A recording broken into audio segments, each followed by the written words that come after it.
Global পলিটিক্সের একদম সেন্টারে যদি কিছু থাকে তো সেটা হলো তেল।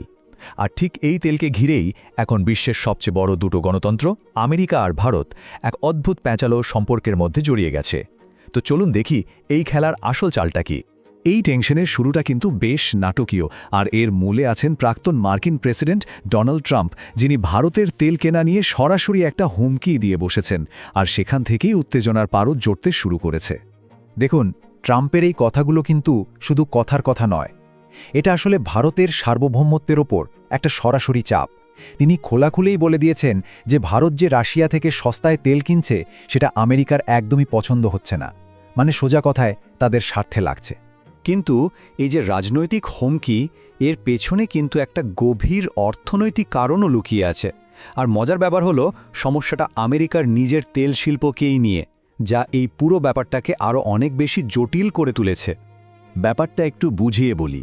আমেরিকার যত বড় বড় তেল শোধনাগার বা রিফাইনারি আছে তার বেশিরভাগই কিন্তু বানানো হয়েছে ভারী বা হেভি ক্রুড অয়েল প্রসেস করার জন্য, মানে ভেনিজুয়েলার তেলের জন্য। ব্যাপারটা অনেকটা এরকম যে আপনার কাছে একটা ডিজেল গাড়ির ইঞ্জিন আছে, কিন্তু তেল হিসাবে আছে শুধু পেট্রোল। কি করবেন? এটাই তো সবচেয়ে বড় প্যারাডক্স। আমেরিকা যে শেল অয়েল উৎপাদনে বিশ্বসেরা, মানে যে তেলটা তারা সবচেয়ে বেশি উৎপাদন করে, সেই হালকা তেলটায় তাদের নিজেদের আধুনিক রিফাইনারিগুলোর কোনো কাজে লাগে না। এটা একটা বিরাট কাঠামোগত সমস্যা।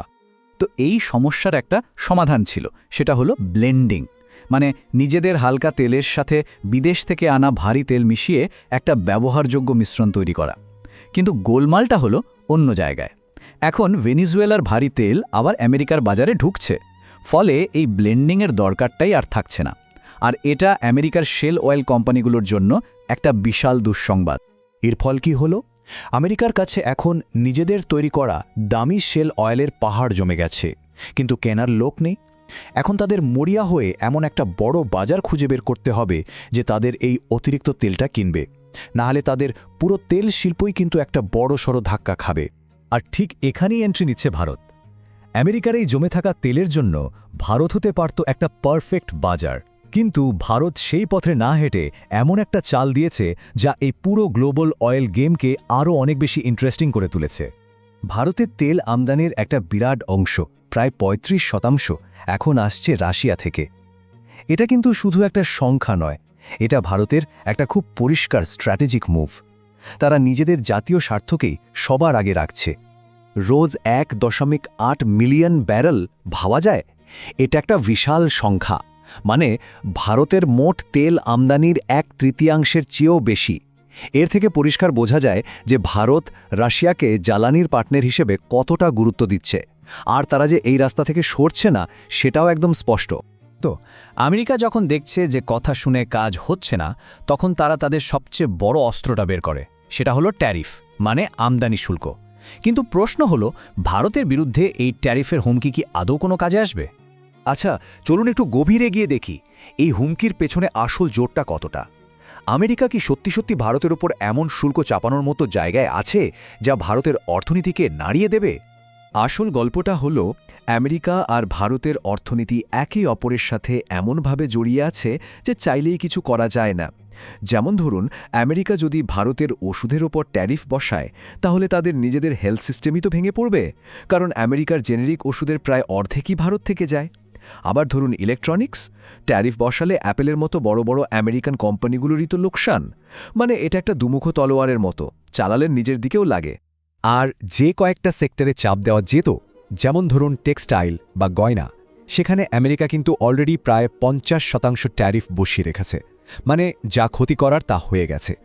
নতুন করে চাপ দেওয়ার মতো আর তেমন কোনো জায়গায় নেই।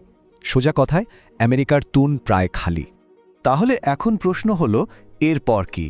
এই যে এত জটিল একটা পরিস্থিতি, এখানে ভারতের নেক্সট মুভ কি হবে? তারা কি আমেরিকার চাপের মুখে নতি স্বীকার করবে, নাকি নিজেদের জন্য একটা নতুন রাস্তা বের করে নেবে? ভারত কিন্তু বসে নেই, তারা একটা দারুণ মাল্টিলেভেল স্ট্র্যাটেজি নিয়েছে।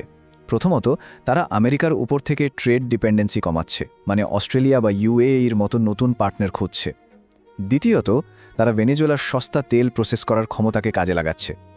আর তৃতীয়ত, এই যে তেলের বিশাল বাজার, এটাকে তারা একটা দর কষাকষির হাতিয়ার হিসেবে ব্যবহার করছে ভবিষ্যতের জন্য। এটা কিন্তু একটা খুবই স্মার্ট আর দূরদর্শী চাল। আসলে এই তেলের খেলাটা কিন্তু এখন আর শুধু আমেরিকা আর ভারতের মধ্যে নেই, এটা একটা নতুন গ্লোবাল পাওয়ার শিফটের ইঙ্গিত দিচ্ছে। এই খেলায় শেষ পর্যন্ত কে জিতবে সেটা তো সময়ই বলবে। তবে একটা জিনিস পরিষ্কার, এই খেলার পুরনো নিয়মগুলো কিন্তু খুব দ্রুত বদলে যাচ্ছে। এরকম আরও গভীর স্ট্র্যাটেজিক অ্যানালিসিস দেখতে চাইলে ওয়ার্ল্ড স্ট্র্যাটেজিককে সাবস্ক্রাইব করতে ভুলবেন না।